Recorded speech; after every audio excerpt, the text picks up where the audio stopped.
Nick Coulter and Chuck Albanese started this business in a barn in Fairport 10 years ago. In 2017, I met up with Chuck. It's such a tiny office, they don't kind of have, what they need for actual office stuff, but clearly they had enough to get started and do things. I'm Lori, and I am 48 years old. I grew up in the town of Hilton. I graduated in Hilton. I became a mama very early. We did wind up kind of moving around different spots in the inner city. I had to get my children out of the city. I was homeless either at ABW or, Salvation Army Hope House. And in 2014, I attempted to get into a relationship. I saw some red flags immediately, and I said, "Listen, this isn't going to work." This individual did not take no for an answer or that I'm leaving for an answer. It wasn't somebody who just talked and blew smoke. When he said he was going to do something, he did it. Lots of being taken against my will and being set on fire. Constantly accused of cheating, but I wasn't in a relationship anymore with this man. PCHO goes far beyond just housing. I couldn't believe this was real. This was an actual program that was for housing, and I met 100% of the criteria, and I moved in, and this person wasn't aware of where I went, so I could start over.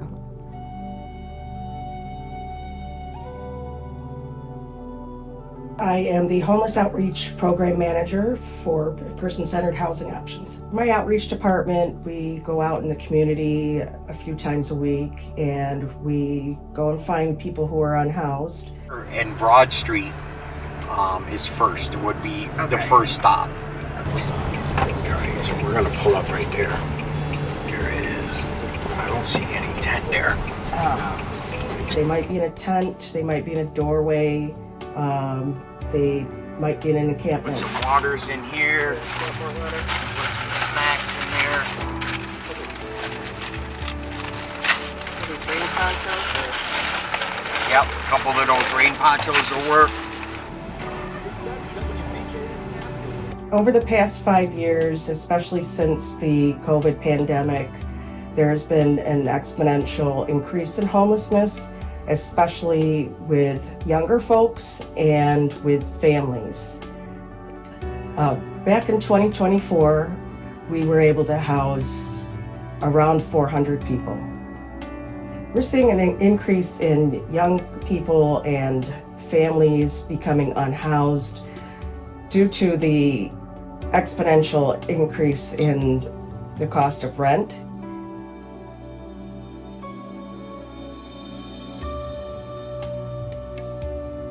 Loss of jobs, domestic violence, and the affordable housing shortage.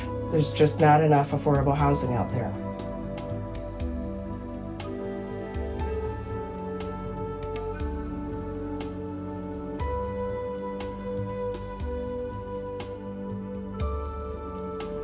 Not everybody who's unhoused that you see out there on the streets or in encampments are drug addicts or have mental health issues.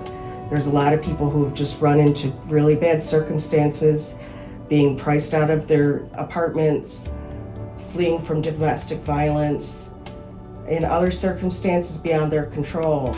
Here, brother, we're gonna give you, just take all this, all right? Okay, my man. Yeah, I love you, brother. I'll see you soon, okay? All right, you be safe. They didn't choose to become homeless.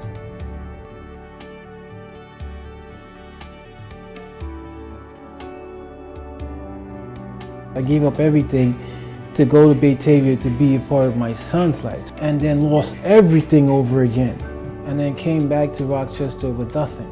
And I went to the House of Mercy. From there on, that's how I met Joyce. So my role at PCHO is Housing Stability Coordinator for the Rapid Rehousing Program. Joyce helped me find housing, a place. I've been working with David for almost 2 years. Moving from the House of Mercy, I had to get back on my feet. And Joyce helped me to stay focused on the task at hand. So yes, David did need to to learn how to budget and manage his money. He was spending it in different, areas or whatever, which would short him in other areas that he really needed to focus on, like rent. And he worked really hard to get his son back. I was only allowed to see my son every other week. When he came in, he would talk about his son. He was trying to be able to spend more time with him, but in order to do that, he needed to be housed, he had to have a job, he needed to be more stable in order to provide for his son. I don't have a father. I don't want him to grow up without a father. That was his motivation. That was, what kept him going, and he just really did everything. But yeah, she was with me every step of the way. Final day in court when the judge tells me, hey, Mr. Boland, you now have full custody of your son. Wow, that was the day, yes. And he accomplished what he set out to do. So I've been living in this apartment 2 years. Alexander's been living here for 8 months. So in order to get Alexander back, I had to make some drastic improvement to my life.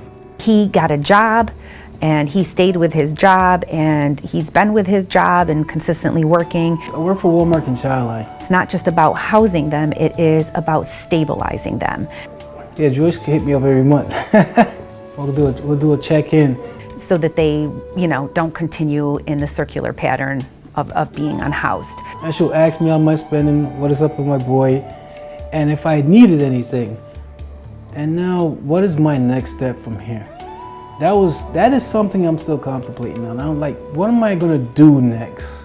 But as long as you continue to move towards your end goal, you will be successful.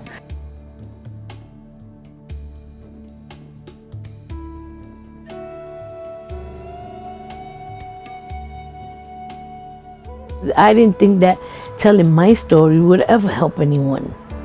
And it helps me to talk about it because I've come so far.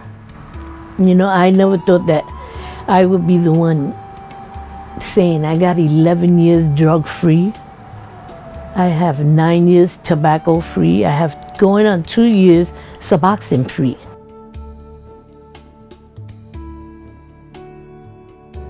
I believe PCHO has a lot of success stories, and we want to keep doing that. We want to hear more success stories, not that we lost somebody because they didn't have a roof over their head. But to help things grow, you got to water them, and that's the same with people. Maybe not with water, but maybe with words, with a hug, with a sandwich, with a cucumber. That's what gardening has taught me, and that's why I am so proud of doing those 2 veggie beds. Everybody needs something, and that's what my gardening does for me. It helps me grow.